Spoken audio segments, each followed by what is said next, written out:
Right now I'm at Krugel's Georgetown Deli and Beer. I'm with Kevin. Kevin, first of all, I want to welcome Krugel's Georgetown Deli and Beer to being one of our major sponsors here on Wine, Hops, and Road Stops. Thanks for coming back on, and thanks for very much. supporting the show. We're so happy to be on today. Thank you. I want to say again, welcome back. Welcome back. Yeah, you got a lot of new stuff here. So much new. We're sitting at the new bar. Right, brand new bar. Just a couple of weeks ago, we put the bar in. We made some room. We're going to add some new taps. We got about 3, 4, 5 new taps that we're going to be adding to our system.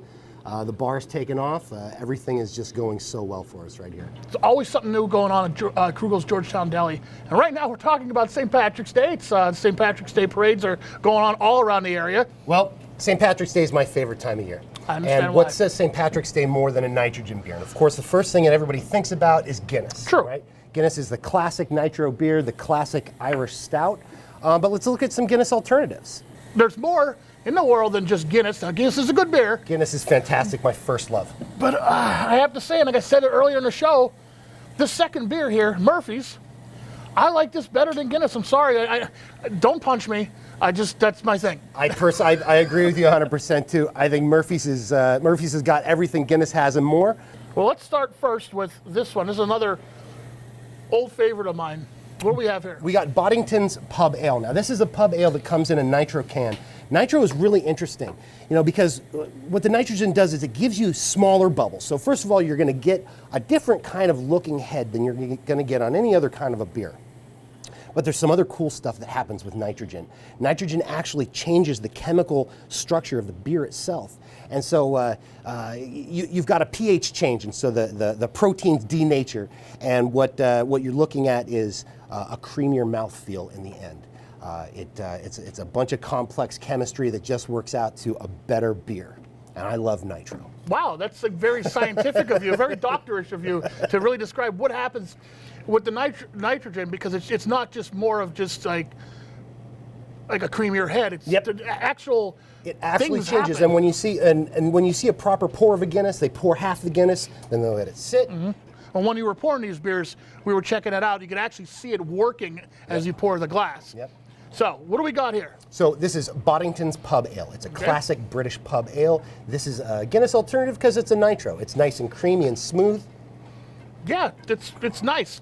It's light. It's light and roasty, malty. That means you could drink this all parade day. Very little hops, very low bitterness on it.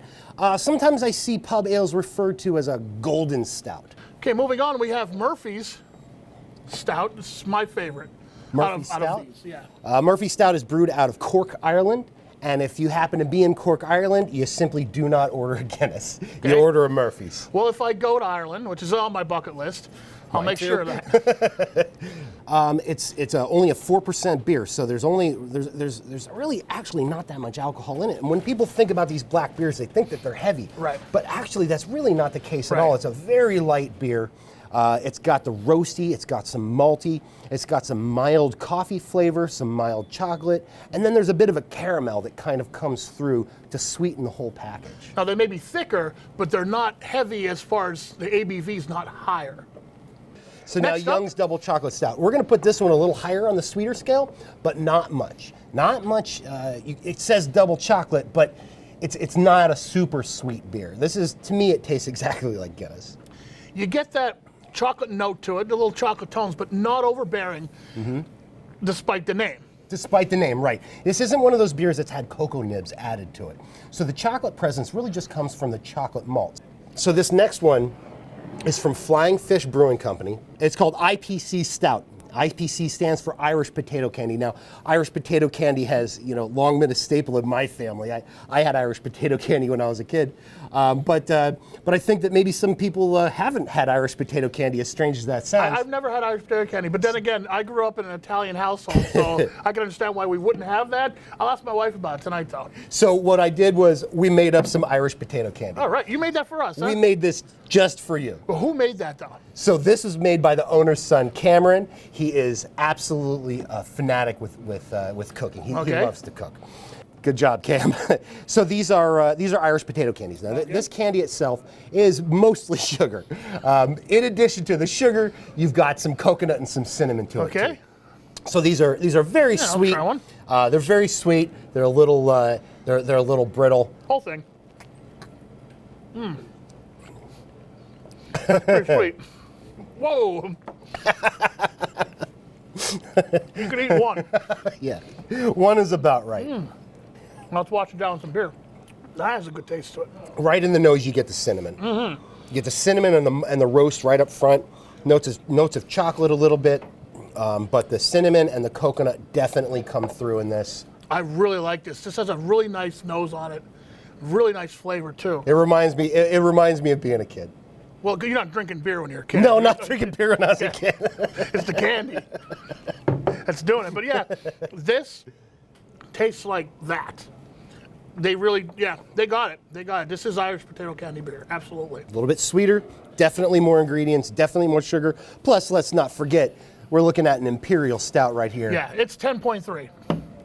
So again, if you want your parade day to go from like 9 in the morning to 9:15, there's your beer.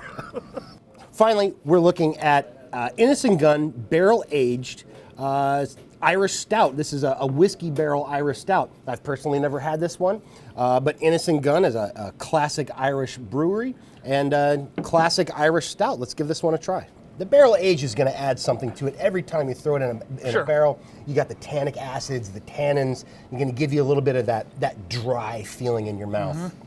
It makes you want to take another drink. Now this guy's not that big though. It's 6.1. Only 6.1. It's because usually with these barrel aged beers, they tend to be a lot higher. Usually they leave a little whiskey in that barrel before they put the beer in it. Next up, what's the next up to talk about? Well, next to talk about, let's eat some food. I like that idea. And now we have something brand new here at Krugel's Georgetown Deli and Beer. We have the Flights and Bites. What is this in front of us? We're very proud of this one. Now what you do is you order a flight of beer and you get a flight of chicken bites. We've got about 25 different sauces, some of them house made, all of them amazing. And you're gonna pair your beers with it. On our menu for it, we got some pairing suggestions. And today let's see what we've got. I like this part of the show. So the first one we got right now, we've got our mango habanero sauce. Okay. A little bit spicy, and we're going to pair that with a single IPA. So let's try this with a New England style. This is Susquehanna Brewing. It's their New England style IPA. This is the Series 2. Well, first off, the sauce is fantastic. A little bit of heat, but not too much. It's good. Yeah. A little bit of heat, just right. Just enough to wash a beer down with. So the New England style, we got the hazy, we got a little bit of the juicy. They got a bit of some tropical hops going on with it. Well, that fits perfectly. Absolutely perfect with that. Accents the heat. There's not a lot of heat there. Just enough though to you can feel it. A little bite in the back of the throat. It's good. It's not going to kill you. So next, we're looking at our Kickin' Bourbon. So this is a standard barbecue sauce, like a spicy barbecue sauce with a bourbon kick. Okay. And on that one, we're going to try the Revelation Pale Ale from Turkey Hill Brewing out of Bloomsburg. So Revelation Pale Ale, it's a little bit of a malty kind of a pale ale. You got a little bit of a sweetness to it, and then with the Kickin' Bourbon sauce, it's going to pair very well. A little bit tiny more malty than a standard pale ale. Beautiful. Next, we've got our house-made spicy Thai peanut. This is another Cameron special. So with your spicy Thai peanut, we're going to go with Tears of Green by Captain Lawrence. Tears of Green is a very full-flavored IPA. One of the best IPAs I've ever had. One of the best IPAs we've ever had. It scores a 4.14 out of 5 on Beer Advocate. It is truly an exceptional beer. You get the hops in the nose right away. It's unfiltered. The alcohol's not too high though. It's only 7.5% beer. I love unfiltered. Yeah. It's just, why would you take out some of the best parts of the beer? So next we've got, and we're proud of this one, just for the Irish season, we've got our Guinness barbecue. And bacon. And bacon. Guinness barbecue with crushed bacon. Oh, you can't go wrong with bacon right now. I mean, come on. And we're going to pair this with... We're going to pair this with one of the best coffee stouts that you can possibly get. Weyerbacher's Sunday Morning Stout, local Pennsylvania beer, one of the most highly rated coffee stouts you can have. Smell it. It's beautiful. It is beautiful. Yeah. Weyerbacher, they can do no wrong with me. Everything I've had from them has been always top notch. Yeah, they have one policy: go big or go home. Definitely thicker on the mouth feel. Yeah. Oh, that's good. Very good. And this whole thing would run you how much? About 15 bucks. 15 bucks? 15 bucks. 4 beers. Can't go About wrong. a half pound of chicken. Oh, very good. All the sauces were excellent. Big meaty. You have to say that. I saw in the notes you have to say big and meaty. Big and meaty chicken. That's it from Krugel's Georgetown Deli and Beer. Kevin, thank you for hanging out with me, trying all these beers on St. Patrick's Day. And of course, thank you. Thank you again for being a major sponsor of Wine Hops and Road Stops.